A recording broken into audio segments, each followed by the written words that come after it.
तो आयुर्वेद विद्या, तंत्र विद्या, मंत्र विद्या से आप अपना थोड़ा जीवन का काम चला सकते हैं, लेकिन नारद जी को शांति नहीं मिली। लेकिन सत्य कुमार ने कहा कि नारद जी, तुम्हें ब्रह्म विद्या को बिना समझे शांति प्राप्त नहीं हो सकती। जिसके जानने से सब कुछ जाना हो जाता है, उस एक को जानने से फिर कुछ जानना शेष नहीं रह जाता। दो बातें, जिसके जानने से सब कुछ जाना हुआ हो जाता है और जिसके जानने के बाद कुछ जानना बाकी नहीं रहता, तब उसको शांति मिलती। वरना शांति पद पदार्थ जीवन निर्वाह के लिए आवश्यक है। पद पदार्थ जीवन निर्वाह के लिए आवश्यक है। मकान, रोटी, कपड़ा ये आवश्यक है जीवन निर्वाह के लिए, ब्रह्म के लिए नहीं।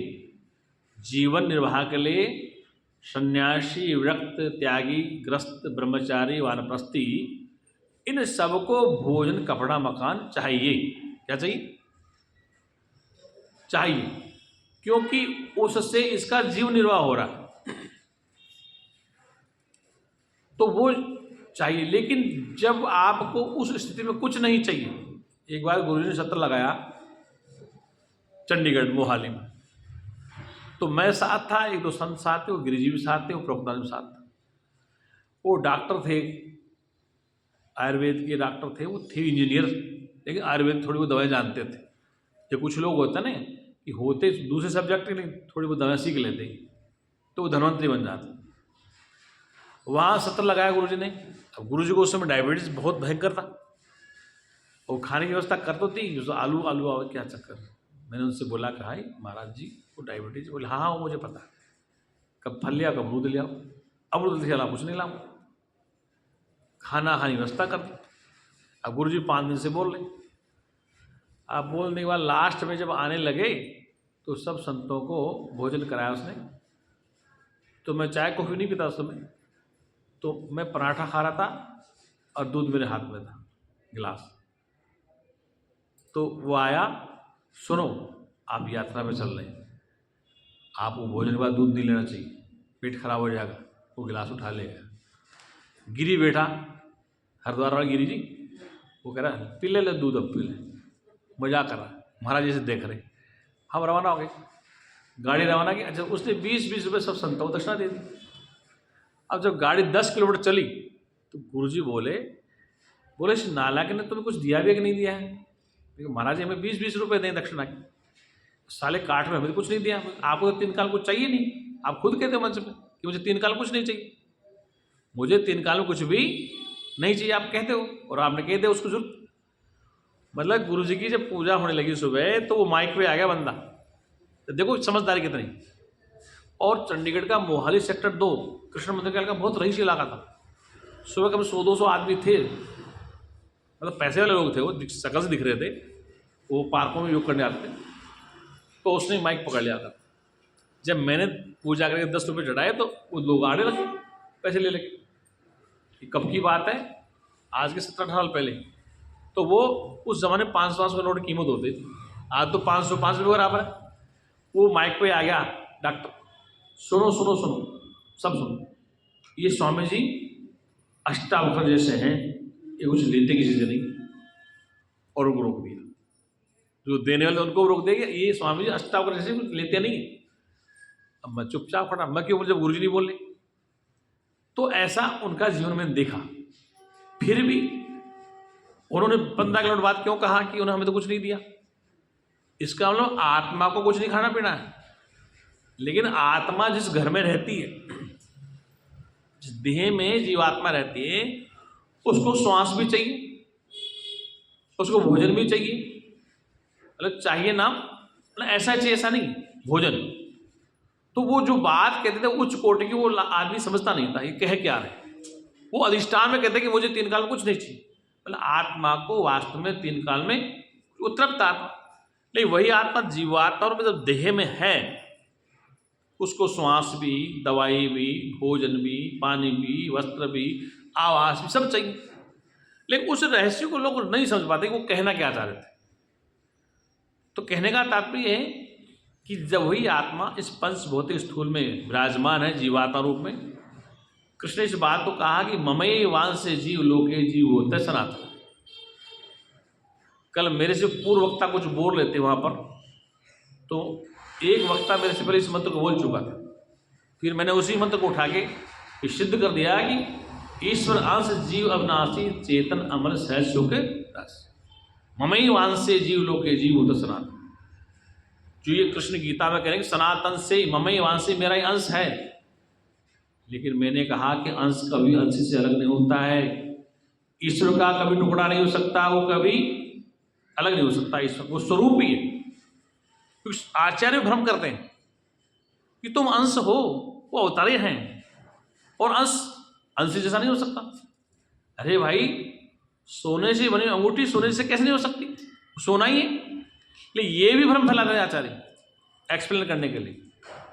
तो मैंने 2.3 मिनट वही बात कही जो कही थी मुझे। तो ईश्वर अंश जीव अविनाशी चेतन अमल सहज शोके राशि। ईश्वर का जो अंश जीवात्मा है वो स्वरूप ही है, वो अलग नहीं हो सकता। और इसी बात को तुलसीदास ने किस रामायण में, ईश्वर अंश जीव अविनाशी चेतन अमल सहज सुख राशि, उसी गीता के श्लोक उठा के तुलसीदास ने अपनी मानस में लिख दिया कि ईश्वर अंश जीव अविनाशी। ईश्वर जो अंश अविनाशी है, अविनाश का मतलब वो खत्म नहीं हो सकता, और ईश्वर कोई समाप्त नहीं होता, उसमें टुकड़े नहीं हो सकते। लेकिन वो ईश्वर का जो स्वरूप है, जीव में जो अविद्या अज्ञान के कारण वो दुखी सुखी है। बस वो अविद्या गुरु के सत्संग से, वेद के प्रमाण से, शास्त्र के प्रमाण से और उपनिषदों के माध्यम से इस जीव की दूर हो जाती है, तो ईश्वर और जीव दो नहीं होते। लेकिन वो जब तक अविद्या में है, जैसे बालक माँ के घर में जेर के जाल फंसा रहता है, बालक अपने माँ के घर में जेर में, गर्भ से बाहर जेर में लिपटा रहता है, उसकी सफाई कर दो तो बच्चा ठीक। वो पशु का बच्चा होता है, इंसान का बच्चा, वो जहाँ रहता है जेर में रहता है।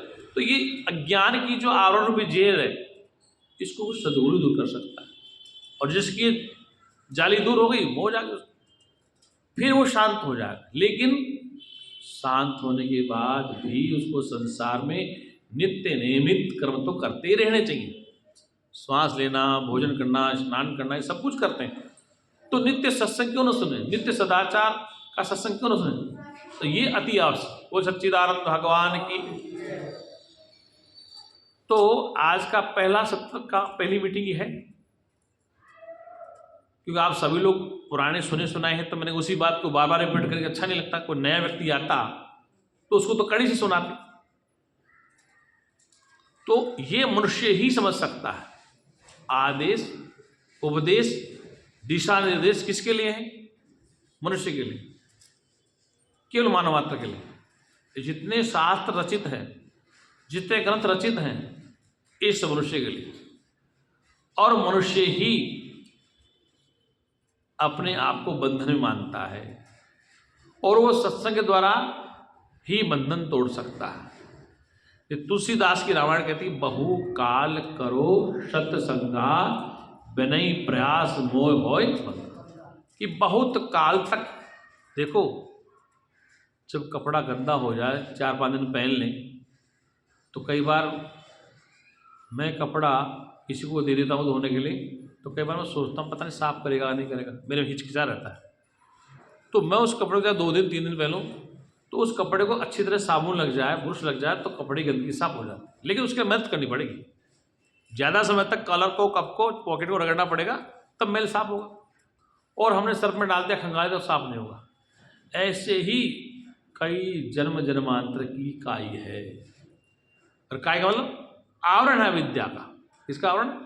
अविद्या का जो आवरण है, वो आज का नहीं, पता नहीं जन्म से पहले कहाँ शरीर था, किस योनि में थे, कहाँ से यात्रा करते इस मनुष्य शरीर में आए।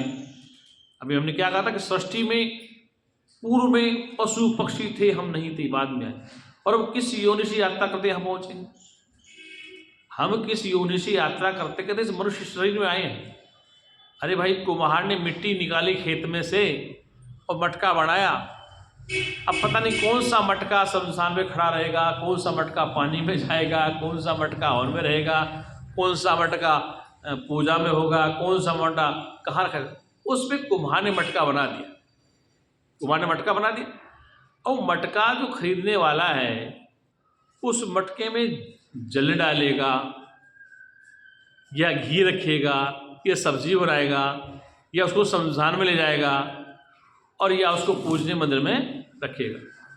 तो उसमें कुम्हार ने अपना काम कर दिया। अब मटके का अपना भाग्य क्या है, वो किसके घर में जाएगा, इसको कहते हैं भाग्य। अगर वो मटका किसी किसान के घर में जाएगा तो किसान के घर में दूध दही रखा जाएगा, उसमें दूध और दही रखा जाएगा।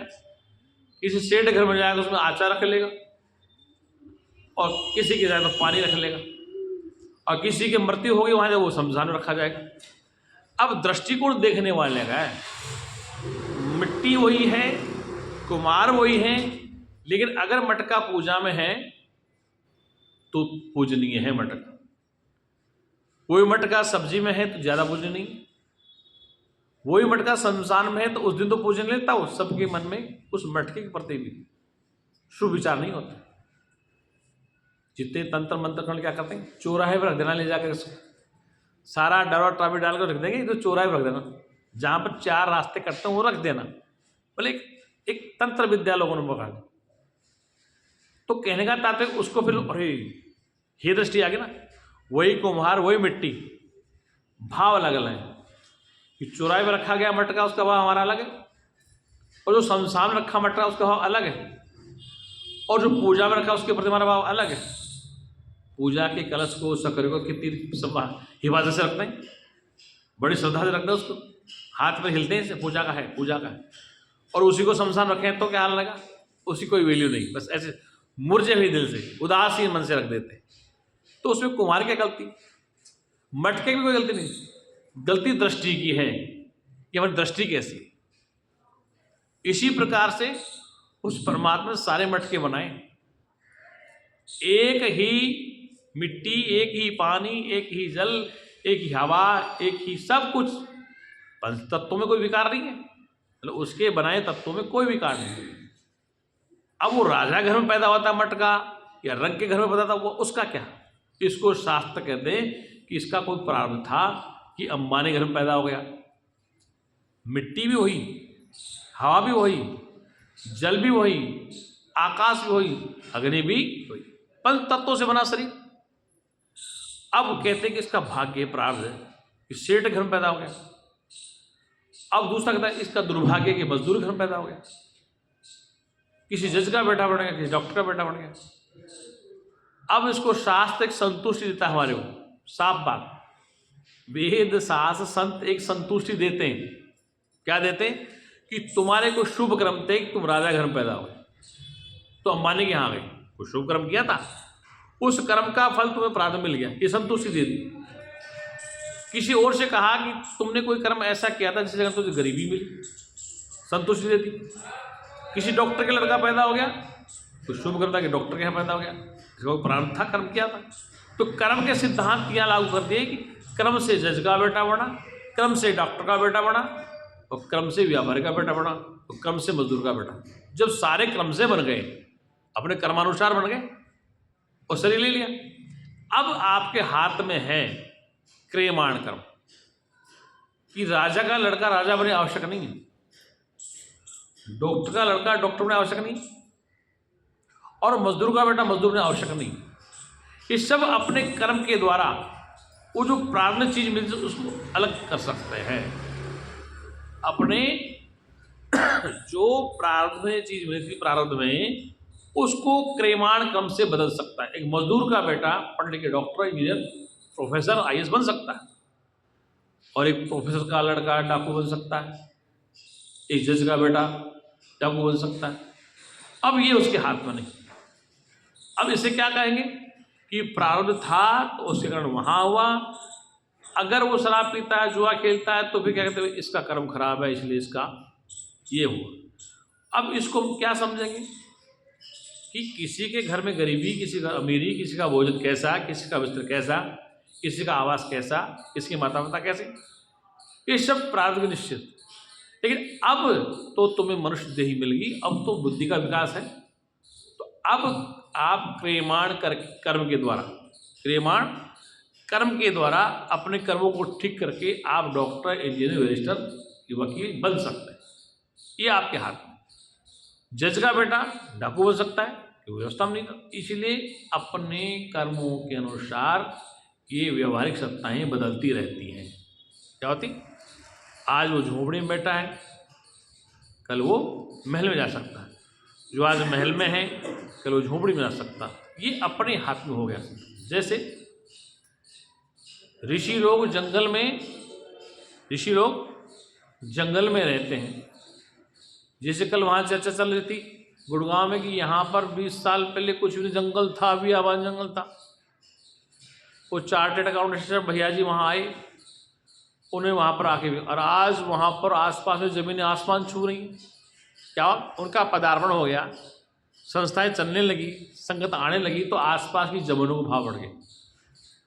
क्योंकि जहाँ कहा जाता है कि जहाँ पर अच्छे लोग पहुँच जाते हैं, वो आसपास का माहौल भी ठीक हो जाता है। जैसे 2004 में रामदेव जी ने जमीन ली थी, पतंजलि योगपीठ बनाया था, उसके मुहूर्त मतलब भूमि पूजन में मौजूद था। वहाँ पर भूमि पूजन में मैं मौजूद था, जिससे मैं यहाँ बैठा हूँ, यहाँ 2 संत, यहाँ रामदेव जी बैठे।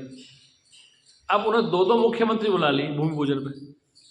एक तिवाड़ी जी को बुला लिया, एनडी तिवाड़ी, एक मुलायम जी को बुला लिया। तिवाड़ी जी किसी काम से नहीं आ पाए, मुलायम सिंह जी आगे। हम सब संत मंच से बैठे हैं, और मुलायम सिंह जैसे मंच पर चढ़े, रामदेव जी स्टेज से खड़े हो गए और जाके मुलायम सिंह के पैर छू दिए। किसी कर दी?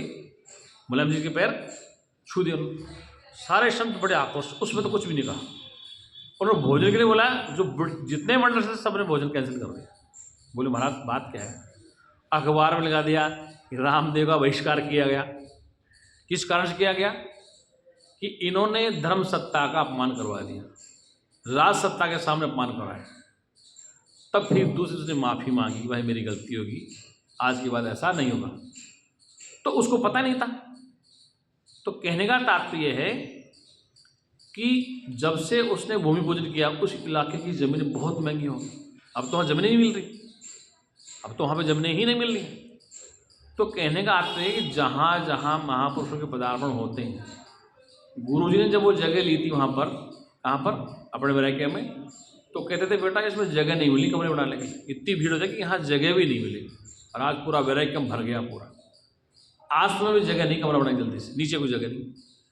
तो जहाँ पर संतों का पदार्पण होता है, ये तुलसीदास ने कहा है कि मुद मंगलमय संत समाजो, जो जग जंगम तीरथ राजो, राम भक्ति जह सुर सरि धारा, सरसई ब्रह्म विचार प्रचारा।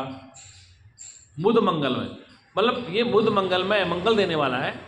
संत समाज जो जग जंगम तीर्थ राजू, तो इस जगत में घूमता फिरता तीर्थ प्रयागराज, प्रयाग, उज्जैन, नासिक, हरिद्वार तो एक जगह स्थिर है।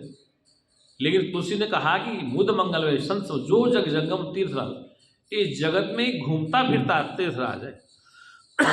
जहाँ जाता है, जिस जगह जाता है, और जहाँ रह जाता है, जहाँ बैठ जाता है, जहाँ सत्संग चालू कर देता, वहाँ पर वो तीर्थ बन जाता है। क्या बन जाता है? तीर्थ बन जाता है। तो कहने का प्राय है कि वो सत्संग की सत्य की ताकत है, जहाँ वो अधिष्ठान में ठहर जाता है, वहीं पर लोग तीर्थ कर लेते हैं। और हमारे सन्यासियों के नाम के आगे तो जैसे स्वामी राम तीर्थ, स्वामी बलानंद तीर्थ, तो तीर्थ नाम लगता है। और जैनियों तो तीर्थंकर कहते हैं। क्या कहते हैं? जैन समाज में तो तीर्थंकर कहते हैं। मतलब तीर्थ का तात्पर्य है कि जहाँ पर जाने से आपके जीवन का कल्याण हो। गंगा में स्नान किया, गंगा एक तीर्थ है, तो गंगा में स्नान करने से आपके शरीर की गंदगी दूर हुई है।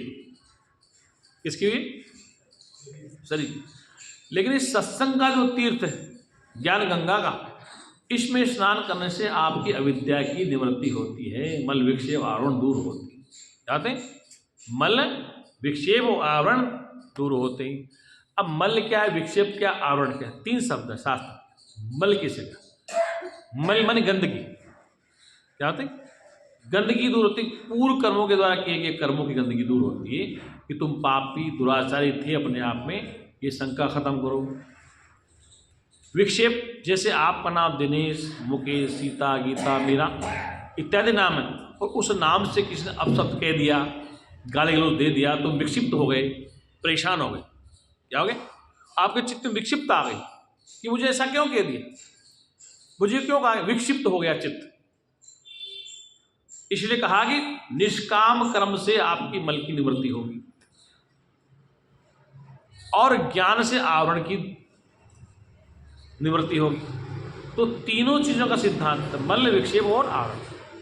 तो शास्त्रों में जो सकाम कर्म बताया है वो तो अज्ञानियों के लिए है। क्या है?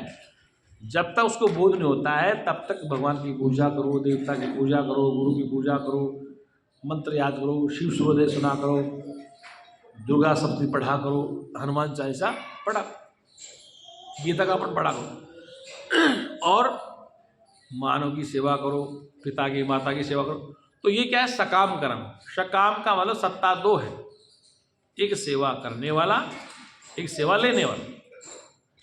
तो जहाँ पर दो सत्ताएं, सेवा देने वाला और सेवा लेने वाला, इन दोनों सत्ताओं में अहंकार बना हुआ है कि मैं सेवा करता हूँ, मैं सेवा लेता हूँ।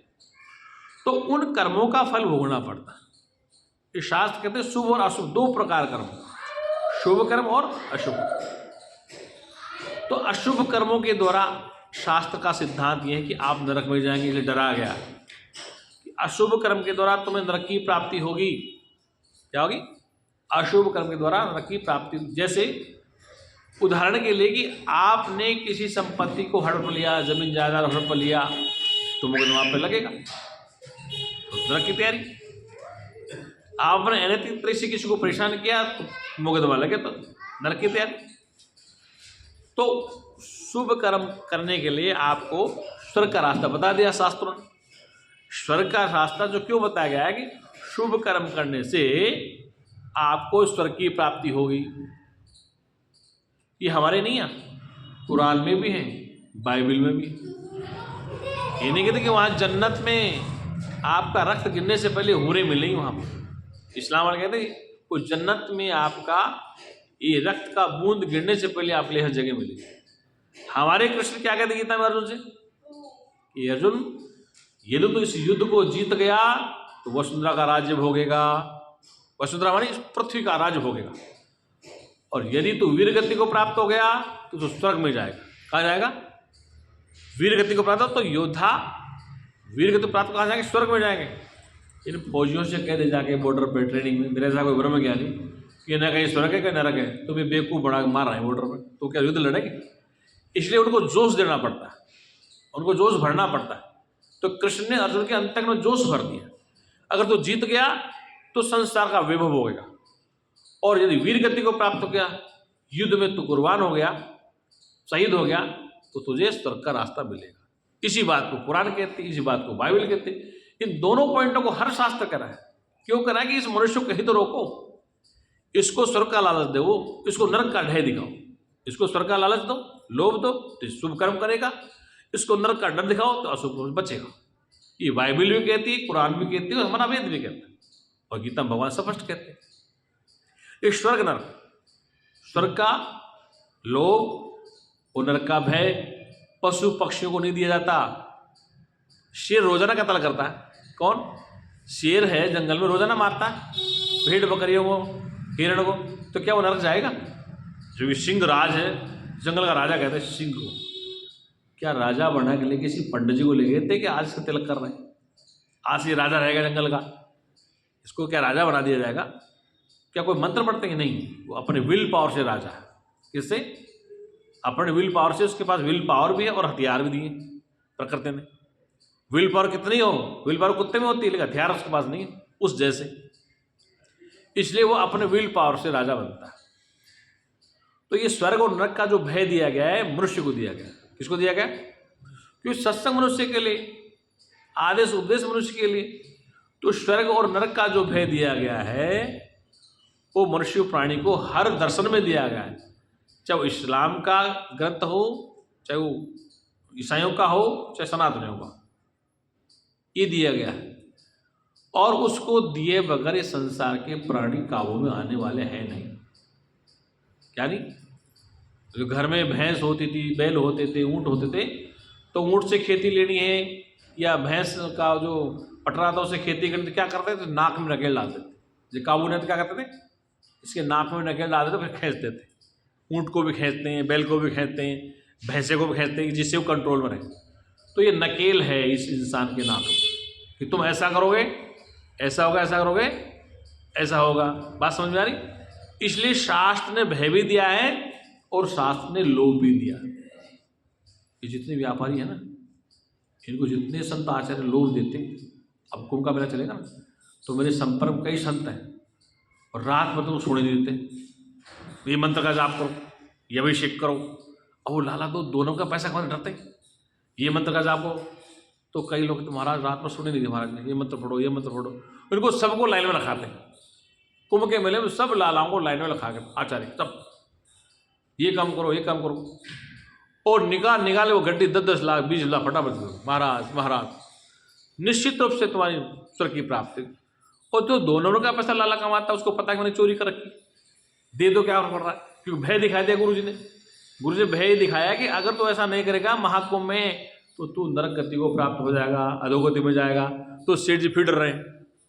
फिर क्या करते वो, हमारे पास ऐसा कोई सेठ नहीं है, हमने सबको निर्भय बना रखा, हमें सबको निर्भय बनाया। अब है हमें 10-20 लाख गड्डी नहीं रहा, लेकिन मेरे मित्रों को देते हैं, मैंने आंखों से देखा। मतलब कुंभ मेले जाता हूँ तो ऐसे देखता हूँ, वो मैं चुप, हंसना मत आप, मुझसे कहते आप बत बोला बड़े बात, मेरे सामने ऐसे गड्डी दे देते, देखो कि सेठ जी कैसे काम कर 10-10 लाख 20-20 लाख, लो महाराज लो महाराज। मैंने कहा जीव क्यों भरमाते हो? बोले महाराज ये संसार तुम्हारे ज्ञान से नहीं चलने वाला है। क्या कहते हैं, ये ब्रह्म ज्ञान से जगत काबू में आने वाला नहीं है, इनको डराना भी बहुत जरूरी है। ये डरेंगे नहीं ना, ये कुंभ का मेला कैसे चलेगा, ये लंगर कैसे चलेगा? तो उनको स्वर्ग का सपना दिखा दे। है कौन? अब वो उनसे पूछो, मुझसे मत तो बात, वो कैसे चल रही है मैं बता रहा हूँ कि वो उनसे पूछो, मुझसे मत, मैं तो बता रहा हूँ। नहीं, मैं कह रहा हूँ कि मैंने आंखों से देखा, मेरे मित्रों को देखा मैंने। क्या कह रहे हो? ऐसा ही हो रहा है। हाँ, तो कहने का तात्पर्य कि उस जीव को भय दिया गया। क्या दिया गया? भय बिन प्रीत न होई। तो भय बिन प्रीत न होई, जब तक गुरु का भय न हो, पिता का भय न हो, पुलिस का डर न हो, जज का डर न, तो कोई काम नहीं करे। जज का डर पुलिस को लगता है, जज तो सबका मालिक है ना, जज सब जज है, उससे पुलिस भी डरती है, उससे नेता भी डरते हैं, फट आदेश देगा जेल बंद कर। तो भय दिया गया, पुलिस का डर, इसलिए भय दिया गया। और जब निर्भीक बना दिया गया, तो जब आपको इस रहस्य का पता चल गया, इस राज को खोल के बता दिया गया राज विद्याओं को कि स्वर्ग और नरक कहने वर को है, कल्पना है। तुम्हें न कहीं स्वर्ग जाना है, न कहीं नरक जाना है, तुम जहां हो वही मुक्त हो। तो फिर 1,00,000-10 लाख कौन देगा दान? नहीं, कोई नहीं देगा, जो है। तो मेरा कहने का तात्पर्य कि ये सारे दर्शन भय से भरे पड़े, सारे दर्शनों को देखो तो, मतलब उपनिषदों को छोड़ दो, सारे दर्शन, क्योंकि हमारे शास्त्र 3 प्रकार के, एक भय देने वाला, एक रोचक, एक यथार्थ। तो भय देने में क्या आता है, ये तंत्र मंत्र वाले डार्क वाले ये सब भय देते हैं। रोचक में संगीत कला है, नाच गान है। यथार्थ वेदांत। और यथार्थ कहने वाले हजारों को बिरले संत मिलते हैं, क्योंकि कई संतों ने मुझे देखा, मैंने संपर्क रहा तो बोले महाराज मैं भी ऐसे ही बोलता था जैसे आप बोलते हैं, लेकिन देखा एक दिन मैं खुद ही रोटी बनाना, खुद ही कपड़े, कोई आया नहीं चेला। तो फिर क्या किया, बोले यूटर्न ले लिया मैंने। क्या ले लिया? यूटर्न को जानते हो? यूटर्न रास्ता छोड़ चल रहा, और यूटर्न लिया मैंने। 5 साल में देखो 20 लाख की तो गाड़ी ले ली, इतना बड़ा आश्रम कर लिया, इतनी कर लिया यार। तुमने क्या बोले, मेरे यूटर्न लेना पड़ा। और आज देखो हजारों आदमी मेरे पास लाइन में आते हैं, टाइम उनका आने का, ऐसे नहीं आ सकता। नो एंट्री, बिना परमिशन कोई नहीं अंदर आएगा, दूर दूर रहो। 2-4 पीए बना लिए, अभी महाराज जी आराम करें, चाहे वो टीवी देख रहे बैठे बैठे कमरे में, चाहे वो टीवी देख रहे, महाराज जी आराम कर रहे हैं। हमारे सीधा इंटरेस्ट है इनके पास। आप जैसे हरिद्वार जाओ, जहाँ फटाफट गुरु जी के पास हमारे पास घुस जाते हो, वहाँ नहीं, ऐसा नहीं, वहाँ उन्होंने प्रोपोजल बना रखा। और लोग वास्तव में उस ड्राम है कृष्ण ने जो खेल खेला वो यही तो खेल खेला, हाँ, हर एक जगह से खेला उसने खेल। तो मतलब कहने का तात्पर्य कि वो सब लोग, और वहां पर ये लोगों को देखा कि वास्तव में लोग जो संपन्न, मतलब कि इसको भगाना, तो उसका कहने का तात्पर्य कि वो संपन्न, अर्थ में संपन्न है, ज्ञान में संपन्न नहीं। केवल धन में संपन्न हो, ज्ञान में संपन्न नहीं। संपन्नता दो प्रकार की, एक तो बौद्धिक संपन्नता, वो आदमी गुलाम नहीं बन सकता। जो बौद्धिक व्यक्ति है, विकसित व्यक्ति, वो गुलाम कभी नहीं बन सकता, और ये ब्रह्म ज्ञान आपको गुलामी से मुक्त करता है। लेकिन जिसकी बौद्धिक क्षमता खो गई है वो गुलाम बन जाएगा। इसलिए आपो दीपो भाव है, अपने दीप स्वयं बनो, अपनी रोशनी स्वयं जलाओ, जल के फिर बोल लो। इसलिए तुलसीदास ने कहा, क्या कहा, पराधीन सपने सुख नाही, करी विचार देखो मन माही, पराधीनता दुख महासुख जग में स्वाधीन, तुलसी सब होत है अपने ही आधीन। अब कितनी अच्छी बात तुलसीदास की, लेकिन ये कथावाचक इसको खोलते नहीं। पराधीन दुख महा सुख जग में स्वाधीन। अब स्वाधीन क्या है? अपने स्वरूप में ठहरना स्वाधीनता है। पराधीनता अपने से अलग किसी की सत्ता को स्वीकार करना, अपने से अलग किसी की सत्ता को स्वीकार करना, उससे कुछ अपेक्षाएं रखना, उससे कुछ मांग रखना, वो पराधीनता है। तुलसी सब सुखो तब नहीं हादिन। पराधीनता दुख महा, जैसे मान लो कि आपको हनुमान उपासना लगा दिया, 4 बजे उठ के उपासना करने हनुमान जी की, गुरु जी ने कह दिया, तो तुम्हें 4 बजे से पहले चिंता हो जाएगी, 4 बजे के हनुमान जी उपासना, फिर कुछ प्राप्त तो नहीं हुआ, वो चिंता हो गई। इतने दिन से पूजा करो हनुमान जी की, कुछ मिला ही नहीं, वो टेंशन आ गया, आज मैं लेट हो गया, आज मैं सोया नहीं। तो तुमने पूजा क्या, आपने तो एक लफड़ा पाल लिया पूजा करने का, कि 4 बजे उठा नहीं, आज मैं विलम्ब से हो गया, आज मेरी आरती रहेगी, आज वहाँ नहीं होगी। तो पराधीनता दुख माँ सुख जग में स्वाधीन, सुख जग में स्वाधीन, अपने अधीन, अपने स्वरूप में ठहरने से आनंद मिलता है। इसलिए करी विचार देखो मन माही, करी विचार देखो मन माही, अपने मन में विचार करो कि क्या सुख पराधीनता में है या स्वाधीनता में है। पराधीनता में नहीं है, सुख स्वाधीनता में। जब बच्चा कमाने वाला हो जाए, पैसा कमाने बड़ा हो जाए, तो वो माता पिता के पास रहना पसंद नहीं करता, वो स्वतंत्र रहना पसंद करता है। कोई कोई बालक है जो माता पिता के पास रह सकता है। अगर बच्चा संपन्न हो गया तो वो क्या करेगा, अब पराधीनता खत्म, माँ बाप की गुलामी नहीं करेगा, अब अपना स्वतंत्र रहेगा। अब बीवी गुलामी चालू कर देगा, माँ बाप को छोड़ा और उसकी गुलामी चालू कर देगा। तो वो पराधीनता समझता है कि यहाँ रहूँगा तो मेरी आज़ादी को दखलंदाजी होगी, मेरी बीवी की आज़ादी खत्म हो गई। जैसे गांव देहात में है, घूंघट पल्ला आज भी, घूंघट पल्ले आज भी करीबन खत्म हो रहे हैं, फिर भी वो ये चाहते कि मुझे अलग रखो, यहाँ मत रखो, मेरे अलग से व्यवस्था करो, शहर में ले चलो, वहाँ चलो, यहाँ मेरा जी घुटता है। क्या मतलब कि वो पराधीनता में नहीं रहना चाहती। हर जीव स्वतंत्र रहना चाहता है, कोई प्राणी पराधीनता में रहना नहीं चाहता। पराधीनता में कोई प्राणी रहना नहीं चाहता, फिर भी वो रहना तो नहीं चाहता लेकिन रखना चाहता है। रहना तो नहीं चाहता पराधीनता, लेकिन रखना जरूर चाहता है। ये भी तो मेंटलिटी है ना, कि हम पराधीनता में नहीं रहना चाहते, रखना तो चाहते हैं। चाहे नौकर क्यों न रख लें, हम स्वतंत्र हैं अपने आप में, लेकिन हम पराधीन में नहीं रह सकते, फिर भी तो पराधीनता रखना चाहते हैं। किसी को हमारा अनुचर हो, देखभाल करने वाला हो या सेवक हो, तो उसको तो सेवक सुख चाहे मान भिखारी, व्यसनी शुभ गति व्यभिचारी। सेवा करने वाला कभी चैन से सो सकता है? उसको 10 बजे में सो गया, पानी लाना, वो बेचारा गहरी नींद में है, अब मालिक का आदेश से पानी पिलाना पड़ेगा। अगर जवाब दो तो सुबह नौकरी छूट जाएगी, सुबह नौकरी से बर्खास्त हो जाएगा। अब वो क्या करे? तो पराधीनता सुख महा सुख जग में स्वाधीन, तुलसी सब सुख होता अपने ही आधीन। अपने स्वरूप में जानने से ही आपकी स्वतंत्रता मिल सकती है। और अपना स्वरूप क्या है? अपना आत्माराम, अपना आत्माराम, अपना सत्य चेतन, वही तो है। इसलिए एक घड़ी आधी घड़ी आधि में बुनियाद, तुलसी संगत साध की, तो कटे कोटि अपराध। एक घड़ी का सत्संग हो, एक में आधी घड़ी का सत्संग हो, आधि में बुनियाद हो, तुलसी संगत साध की, कटे कोटि। करोड़ों अपराध जाने अनजाने में आपसे हो गए, आप अपने को पापी, दुराचारी, व्यसनी, पता क्या क्या मान बैठे, लेकिन सत्संग में वो संबल है, वो ताकत है, जिस अग्नि के पास जिसको तुम डालो वो अग्नि जला के खाक कर देती। अग्नि के पास तुम जो कुछ डाल दो, कपड़ा, लकड़ी, सब वो अपने जैसा बना लेती। ऐसे ही ज्ञानी महापुरुष उसको अपने जैसा बना लेता है। संत और पारस में बड़ो अंतरो जान, संत और पारस में बड़ो अंतरो जान, लोहा कंचन करे वो कर ले आप समान। संत और पारस, पारस का नाम सुना लेकिन देखी नहीं है। आपने देखी पारस?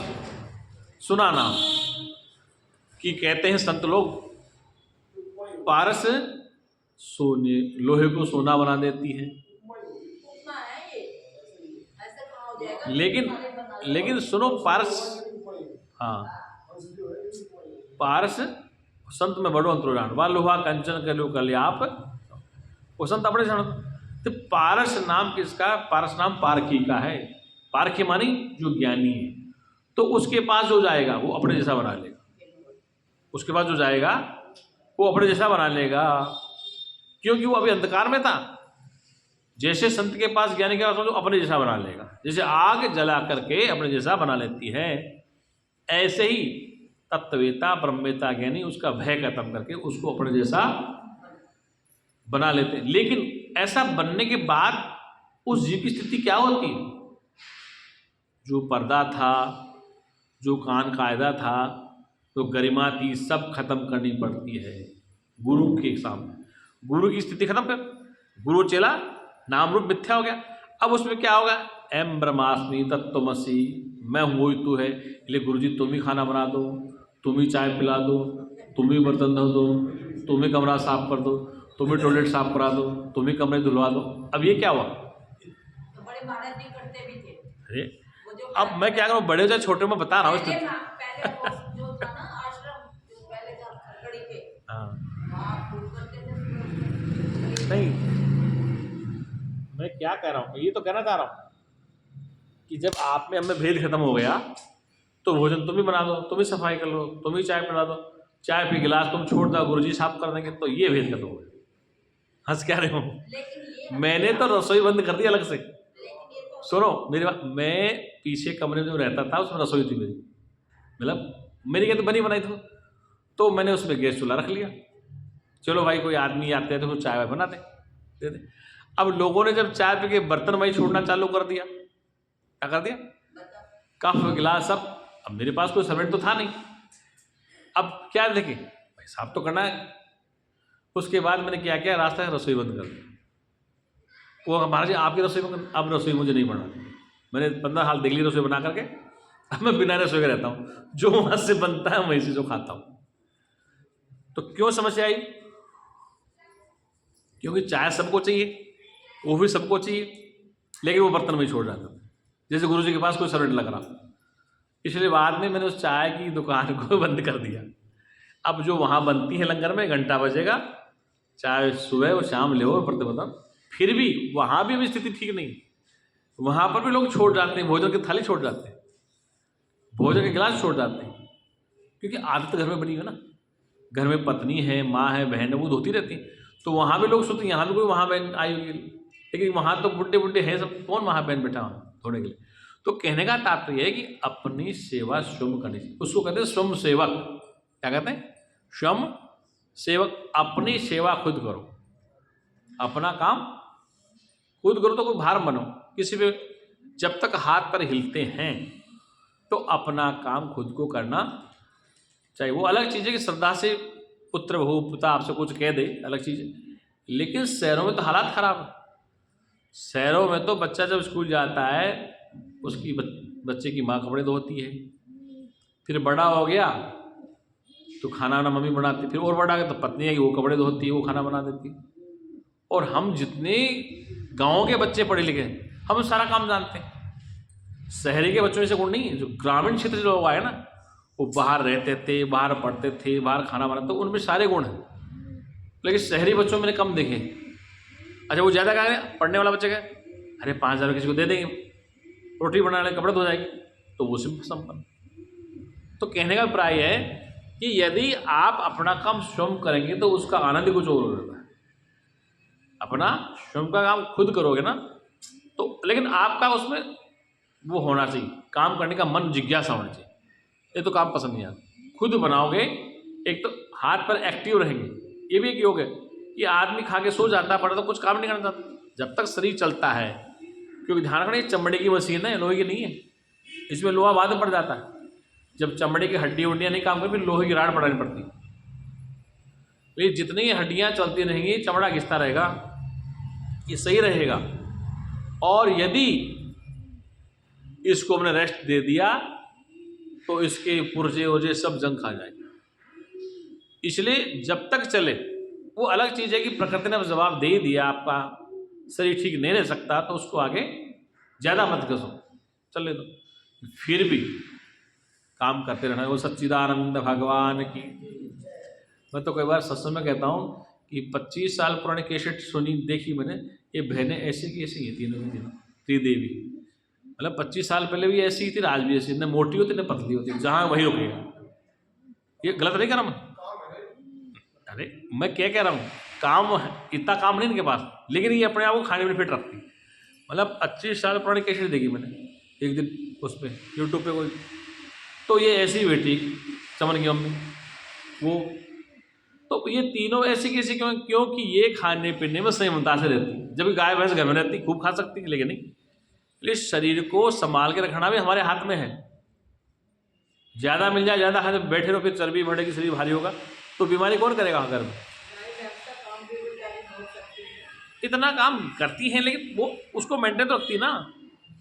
गाय भैंस को काम ले, मेरे पास बहुत भाई, वो बहुत भारी भारी महिलाएं। गाय भैंस यही नहीं, गाय भैंस का और भी कई लोग हमारे, वो भारी हो जाती महिलाएं। तो इस शरीर को संभाल के रखना, ये तो अपने हाथ में है। शरीर के साथ साथ जीभ पे कंट्रोल हो जाना, झगड़ा ना हो, ना पेट का लफड़ा। ये जीभ लड़ा भी देती है, जीभ स्वाद में फंसा भी देती है। ये लड़ा भी देगी, अब सब बोलते झगड़ा, और ज़्यादा स्वाद है तो शरीर का लफड़ा। जीभ अगर गलत बोलेगी तो झगड़ा होगा, और ज़्यादा स्वाद है तो फिर शरीर भारी हो जाएगा, फिर और लफड़ा, फिर चलने में दिक्कत हो जाएगी। बोल सच्चिदानंद भगवान की। इसलिए ये मनुष्य शरीर का जो पहला और आखिरी उद्देश्य क्या है कि कुल मिला के उसको शांति चाहिए। क्या चाहिए? शांति। वो हर कर्म में, हर क्रिया में शांति ढूंढता है। हर कर्म और हर क्रिया में शांति को ढूंढता है। पूजा पाठ में, हवन में, तीर्थ आसन में, तीर्थ यात्रा में, हर जगह वो शांति की तलाश में। लेकिन भागते भागते भागते जब थक जाता है, योग दर्शन के ऋषि योग थक गए, सांख्य वाले रुक गए, न्याय वाले रुक गए, तो अंत में मत अभी भी चालू हो गए। योग दर्शन के आचार्य अब भी हैं, और के मत अब भी हैं, और आपस में मतमतांतर हैं। अभी तक मतमतांतर एक नहीं। मतलब योग दर्शन, सांख्य दर्शन, न्याय दर्शन, वैशेषिक दर्शन और पूर्व मीमांसा, इन सब के संतों के आपस में आचरण झगड़े आते हैं। तो कहने का तात्पर्य, हम वेदांत के सत्संग वाले, हम उसको सत्य मानते हैं, जिससे हमें तृप्ति मिल जाए। क्या मिल जाए? जिस ज्ञान से हमें शांति मिल जाए, जिस ज्ञान से भागा दौड़ना, गुरु जी कहते हैं जब पाना और खोना समाप्त हो जाए, ऐसी स्थिति आ जाए जिस पाना और खोना, अब ये करना भी तो वो पाना है, अभी खोना तो उसमें द्वंद्व है। तो वो स्थिति कब है जब पाना खोना समाप्त? जब आप में, गुरु जी कहते हैं जो जो स्थिति आती है त्यो तो शांति दर्शाती है।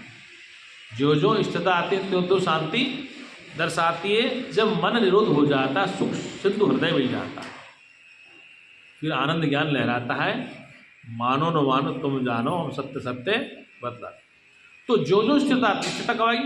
विचार से स्थिति आती है। धन संपत्ति इकट्ठा करने से स्थिरता नहीं आती। विचारों की स्थिति को समझने से, ज्ञान की स्थिति से अस्थिरता आती है, वरना आदमी स्थिर नहीं हो सकता। वेद के ऋषि कहते हैं रीति ज्ञानान न मुक्ति। जिते ज्ञानान न मुक्ति, कि ज्ञान के अतिरिक्त कोई मुक्ति का रास्ता नहीं। इसलिए कहा ज्ञानादेव तू केवल, तुम केवल ज्ञान को ही समझो, उसी को जानना है। उसको जब तक नहीं समझोगे तब तक आपको शांति की प्राप्ति नहीं हो सकती और दुखों की निवृत्ति नहीं हो सकती। दुख की निवृत्ति और परमात्मा की प्राप्ति केवल ज्ञान से होती है, इसलिए केवल ज्ञान करो। अब ज्ञान क्या है? एक बौद्धिक ज्ञान है, एक व्यवहारिक ज्ञान है, लौकिक ज्ञान है, परमार्थिक ज्ञान है। तो हमें बुद्धि ज्ञान तो है, डॉक्टर बन गए, इंजीनियर डॉक्टर बन गए, प्रोफेसर बन गए, लेकिन क्या डॉक्टर को, क्या प्रोफेसर को इंजीनियर की शांति है? डॉक्टर को, प्रोफेसर को, इंजीनियर या जज को शांति है? नहीं, क्योंकि शांति वो जानता नहीं। संसार के वस्तु पदार्थों को संग्रह करना ही शांति नहीं है। संसार के भौतिक वस्तु पदार्थों को संग्रह करना शांति नहीं है। वो वस्तु पदार्थ रहें भी, आपके पास है भी, फिर भी आप अशांत हैं। तनख्वाह भी आ रही, पेंशन भी आ रही, किराया भी आ रहा है, मकान भी अच्छा है, बच्चे भी अच्छे नहीं, क्या शांति है? कहीं ना कहीं है। बच्चा आज्ञाकारी नहीं है, पत्नी आज्ञाकारी नहीं है, दामाद ठीक नहीं है, पुत्र ठीक, तो कई समस्याएं, तो वो शांति कैसे मिलेगी? ये सब कुछ होते हुए भी ये निश्चय करोगे तो होता रहेगा।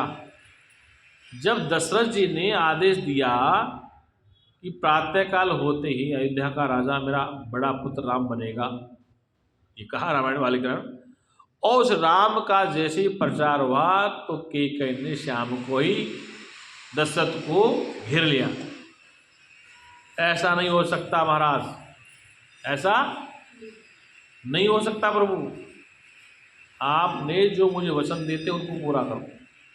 तो बताओ, गृह क्लेश हो गया ना, पति पत्नी, राजा रानी झगड़ा हो गया ना, उस झगड़े के कारण राम का वनवास हुआ, वचन में फांस लिया। तो झगड़ा कहाँ नहीं हुआ? महाभारत काल में चलो, जेल में कौन किसको डालता है? अगर तुम्हारे बच्चे आपको जेल में डालते पकड़ के, वो तुम्हारे पुत्र हैं। देवकी और वसुदेव को जेल में डाला, देवकी वसुदेव को जेल में डाला, किसने? कंस ने डाला। कंस कौन था उनका? देव का भाई था ना। तो कहने का तात्पर्य क्या वहाँ शांति थी जेल में? यही जेल थी वो, और वहाँ पर 9-8 संतान उनके पैदा हुई। क्या खाना पीना जेल में था, और हर संतान का वध किया गया, हर संतान का वध किया गया। तो बताओ क्या शांति थी? इसलिए कहने का तात्पर्य कि शांति तो समस्या ही है। फिर तुम जेल रहो चाहे बेल पे रहो, जेल में हो चाहे बेल, जब तक समझ में नहीं आए तब तक शांति नहीं मिल सकती। तो सच्चिदानंद भगवान की, सत्य सनातन धर्म की। इसलिए सकाम कर्म और निष्काम कर्म, निष्काम सकाम कर्म का चैप्टर हो गया। निष्काम कर्म बता दें। निष्काम का शाब्दिक अर्थ है कि जिसमें कामनाएं आपकी न रहे, आपको फल की इच्छा न रहे, कर्म करे फिर रहे अकर्मी, ऐसी युक्ति बतावे, संतोष सो शत्रुभाव जो आगमन। कब इच्छा? जब समस्त कर्म अपने लिए हो जाएंगे, जब तक पिता है, पुत्र है, गुरु है, भगवान है, अलग अलग सत्ताएं हैं, तब तो आपको सकाम कर्म ही चलेगा। लेकिन जब ये समझ में आत्मने तुष्ट है, गीता में कृष्ण कहा है आत्मने आत्मना तुष्ट है, जब समस्त कर्म अपने आत्मा के लिए हो जाते हैं, अर्थात मानी कहने का अपने ही लिए कर्म हो जाते हैं।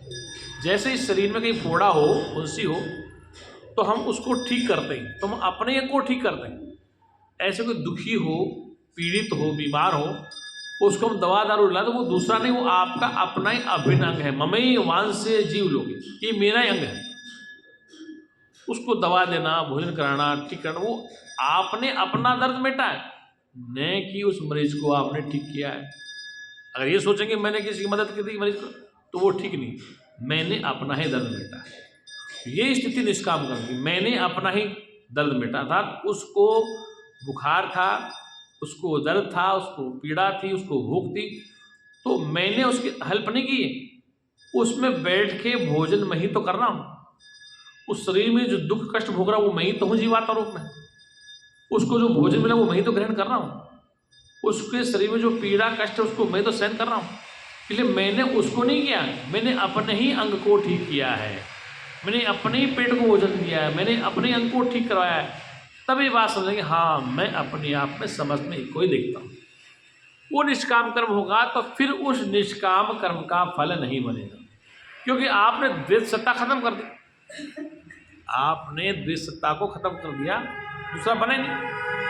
आपने एक ही द्वितीयो देव भयम भवती, भय दूसरे से होता, अपने से नहीं होता। तो जब आपका अपना ही स्वरूप उसमें है तो फिर आपने कोई कर्म नहीं किया, आपने केवल अपना ही दर्द मेटा।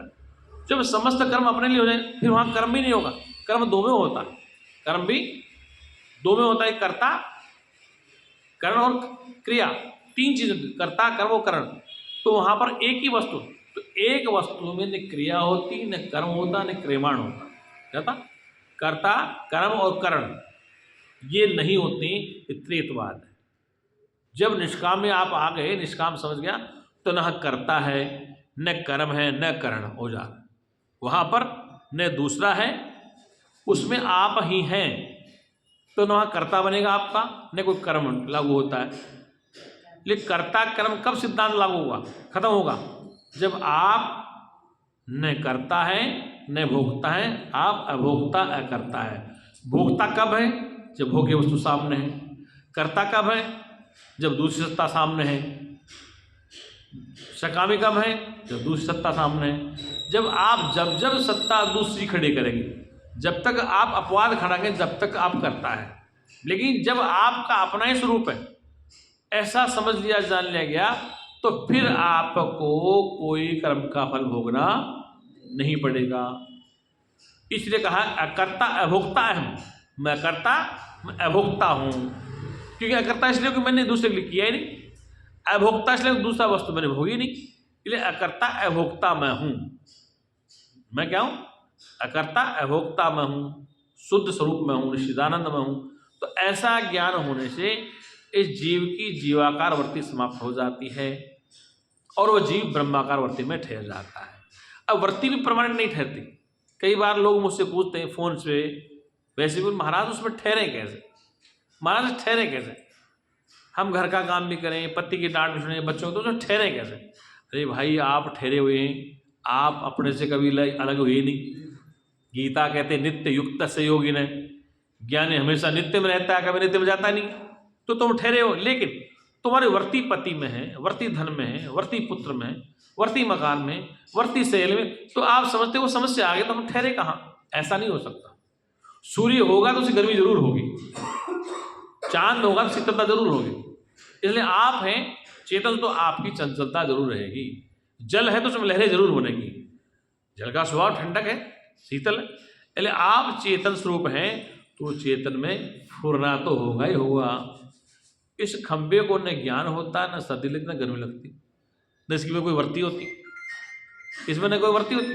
वर्ती तो चेतना में है, जीवाकार वर्ती, भोगाकार वर्ती, विषयकार वर्ती। ये वर्तियां तो हम बनाते हैं। सामने पति आ गया तो वर्ती बन गई पति वाली। ये मोबाइल में कई बार साइलेंट करके बैठा हुआ सत्संग। मैंने साइलेंट कर रखा, फिर भी शोर मचा रहा, मैं पूरा साइलेंट कर रखा। साइलेंट वो हुआ ही नहीं तो वो शोर मचाता नहीं। इसीलिए क्या कहा कि वर्ती, पति सामने आ गई तो वर्ती क्या है? पति। पुत्र सामने आ गई तो वर्ती क्या? पुत्र वाले। भैंस गाय सामने, प्रति कैसी? पशु के सामने। मित्र आ गया तो वर्ती कैसी? गुरु आ गया तो वर्ती से सारे संबंध है। वर्ती धन में तो लोग वर्ती, वर्ती पति में तो अलग है, वर्ती पत्नी में अलग है, वर्ती पुत्र में, वर्ती मित्र में, वर्ती ईश्वर में है, वर्ती सत्संग में है, वर्ती भोग विषय में। तो वर्ती का खेल कुछ समय के लिए होता है, 1 घंटा, आधे घंटा, 10 मिनट, 2 मिनट, 6, 2-4 दिन। तो वर्ती हर पल बदलती रहती। मतलब कि जैसे आप किसी प्लेटफार्म पे खड़े हैं तो वो प्लेटफार्म का जो टीवी चैनल चलता है उसमें लिखा है गाड़ियाँ आ रही जा रही हैं, प्लेटफार्म इतने बजे गाड़ी आ रही, और आप खड़े खड़े देख, तो वो जो आज आ रही देख रहे हैं ना फ्रिक्वेंसी, बारंबारता, उस बोर्ड पे आना जाना ट्रेन का, और आप खड़े देख रहे हैं, तो वर्तियां तो बनेंगी, बिगड़ेगी। वर्तियां पुत्र में आ सकती हैं, पत्नी में आ सकती हैं, धन में आ सकती हैं, शैली में आ सकती हैं, मकान में आ सकती हैं, जमीन जायदाद में आ सकते हैं, किसी अच्छे विषय पे आ सकती है, किसी बुरे विषय पे आ सकती। तो वर्तियां तो आती और जाती रहेंगी, लेकिन वर्तियों का जो साक्षी जानने वाला है वह उनके साथ अटैच हो जाता, वो दुखी सुखी हो जाता। इसलिए वर्तियों के तुम साक्षी बने रहो, साक्षी भाव रहोगे तो वर्तियां आपको कष्टकारी नहीं होंगी। फिर भी कष्टकारी होती हैं तो होश में रहना जरूरी है, क्योंकि राम की सीता जब जंगल से चली गई तो राम की वर्ती कहाँ थी? सीता में। और राम जंगल में, जंगल के पेड़ पौधों से, पशु पक्षियों से रो रो के पूछ रहे हैं, अश्रु प्राप्त हो रहे हैं, राम की आंखों में अश्रु, मतलब आंखों में आंसू आ रहे हैं। वो पूछ रहे कि क्या आपने सीता को देखा था? मेरी सीता मृग नयनी थी। कैसी थी? उसकी आंखें हिरण जैसी मोटी चौड़ी थी।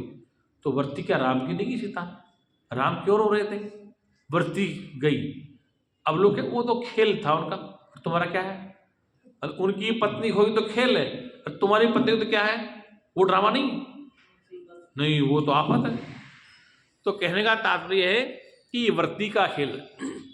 वर्ती हर पल बदलती, एक सेकंड में समय से भी ज्यादा बार वर्ती बदलती है, लेकिन वर्ती की तुम साक्षी जानने वाले हो, वर्ती के साथ अटैच करोगे तो फिर दुखी हो। वर्ती से फिर भी सावधान जरूरी है, क्योंकि आग के समीप रहकर आप अपने को बचा, क्योंकि वर्ती और तुम पास पास में हो, दूर नहीं हो। मैं और मेरा यार एक गली में रहते हैं, फिर भी दर्शन को तरसते हैं। मैं और मेरा यार एक गली में, मैं कौन? मैं जीवात्मा, परमात्मा, मेरा यार ये रहने वाला जीवात्मा, मैं ईश्वर और मेरा जीवात्मा एक ही गली, मतलब इसी अंतकण में रहते हैं। क्या? अंगुष्ठ मास हृदय में जीवात्मा निवास करता। तो मैं शुद्ध ब्रह्म, मेरा यार जीवात्मा एक ही गली में, मतलब गली कौन सी? इसी हृदय में रहते हैं, फिर भी दर्शन को तरसते हैं। तो गुरु जी क्या कहा करते थे? अगर भगवान से मिलना है तो खुद को मारना पड़ेगा। क्या? और भगवान को हमसे मिलना तो खुद भगवान को मरना पड़ेगा। ये बात बहुत गहरी कह गए थे वो। यदि भगवान से मिलना तो खुद को मरना पड़ेगा, तो भगवान हमसे मिलना तो खुद को मरना, अर्थात दोनों का नाम रूप हटेगा तब तुम्हारे दर्शन होंगे, वरना नहीं हो सकता। लोग समझते कैसी भाषा बोलते हैं गुरुदेव, यदि भगवान को भी तुमसे मिलना हो तो मरना पड़ेगा, आपको भी बढ़ा सकते, इसलिए आप अपना नाम रूप हटाओ और वो अपना नाम रूप हटावे। सन्मुख हो ये जीव जब मोही, ये जीव जब सन्मुख हो जाए मेरे, सन्मुख का तात्पर्य है कि आप मुझे देख रहे हैं, मैं आपको देख रहा हूँ। ये सन्मुखता नहीं है, ये तो विमुखता है। सन्मुख का तात्पर्य है कि इसमें देखने वाला उसमें देखने वाला एक ही है, दूसरा नहीं है, तब सन्मुखता हो। और फिर सारे पाप कट के खत्म कर। और जब तक सन्मुखता का भाव न समझे तब तक हम भगवान के सामने आँख मींच के गिड़गिड़े खड़े, क्या चैन मिल जाएगा? सन्मुख हो जीव जब मोहि, ये राम की वाणी है कि मेरे सन्मुख जब जीव हो तो लोग समझते भगवान के चरण में पहुंचो, भगवान की पूजा पाठ करो। नहीं, अरे वो कहना कुछ और चाह रहे हैं। सन्मुख का तात्पर्य कि जो चेतने आत्मा मुझ में है वो तुझ में है, लेकिन इधर भी वो चेतना, उधर भी वो चेतना। चेतन कभी दूसरा बना ही नहीं है, चेतन ही चेतन को जानता है, इसलिए जड़ है ही नहीं, चेतन ही चेतन। बोल सच्चिदानंद भगवान, इसलिए चेतन ही कहा है शास्त्र में। हाँ बोल। वृत्ति का जो हटाने का बताया कि दृष्टा बनो, इसको थोड़ा सा और सरल करें। हाँ, इसलिए मैं कह रहा हूँ आपसे, अब देखो आपकी वर्ती आज सत्संग में आ गई, कई महीनों से आप आए शायद, क्योंकि वर्ती घर में समस्या में लगी रहती, घर की अनेक समस्याएं ग्रस्त के सामने, बच्चों की है, दामाद की है, लड़की की, अनेक समस्या। तो वर्ती जब तक वहाँ, जब तक आप दुखी रहे। और आज आपके दिमाग में यार पोस्टर आपके पास गया होगा, सुना होगा, तो आज वर्ती सत्संग की होगी। तो अब वर्ती सत्संग में आ गई तो आप 1 घंटा सुन रहे हैं, 2 घंटा, तो आपको वर्ती के साथ थोड़ा सुख मिल रहा है। और वही वर्ती ग्रस्त में जाएगी तो दुखकार है।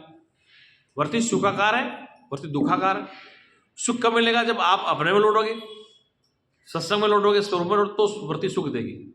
और ये वर्ती संसार में लगेगी तो दुख देगी। अब ये भी नहीं हो सकता तुम 24 घंटे सत्संग सुनो या 24 घंटे स्वरूप में ठहरो। स्वरूपता आप हर पल हैं। वृत्ति 24 घंटे एक जगह नहीं ठहरती। आप वृत्ति को एक सेकंड नहीं रोक सकते। सत्संग सुनते सुनते वृत्ति आपकी पत्नी में चलेगी, बच्चे में चलेगी, घर में चलेगी, तो वृत्ति दौड़ती रहती। वो वृत्ति जाने दो। वृत्ति कब जाएगी? जब आप दुखी कब होंगे? जब वृत्ति के साथ चिपक जाए। वृत्ति जा रही है, जाने दो। समस्याएं सबके सामने आते हैं, तो वृत्ति कितने से जो समस्या आज के 10 साल पहले थी आज नहीं, और आज वो कल नहीं रहेगी। इसलिए जीवन में मनुष्य की समस्याएं आती और जाती रहती, और हर समस्या का समाधान होता था, फिर उसके बाद और बड़ी समस्या आ जाती। जैसे मान लो कोई बंदा दिल्ली में आया, यहाँ कारोबार चालू किया, अभी मकान किराए में रह रहा है, उसकी वृत्ति खूब पैसा कमाओ और मकान अपना बना ली। क्या कर लें? उन्होंने खूब मेहनत की, रात दिन अपना मकान बना ली।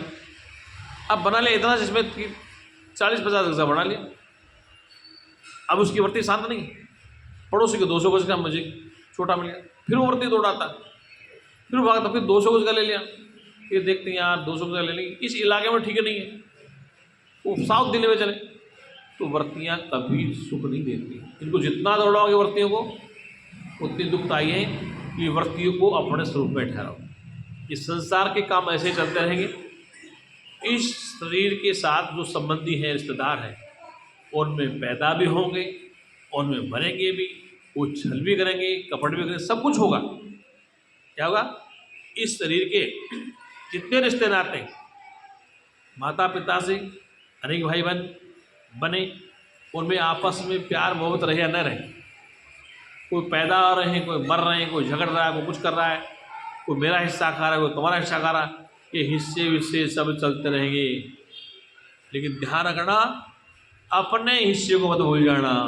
अपना हिस्सा कौन सा? अपने हिस्से में तो सच्चिदानंद परमात्मा ही आया है, उसी का ख्याल करना। ये उधर वृत्ति दौड़ाओगे तो दुखी होगे। हालांकि इतना तो चाहिए जिसमें कि आपका अपना गुजारा हो जाए, इतने भी पागल मत बनो। लेकिन वृत्ति अगर उधर जाती तो ज़्यादा दुखदाई होती। इसलिए वृत्ति को ब्रह्माकार बनाकर एक ही रास्ता है, हर बार सत्संग ब्रह्म का ही सुनते चले जाओ। वो सच्चिदानंद भगवान की, सत्य सनातन धर्म की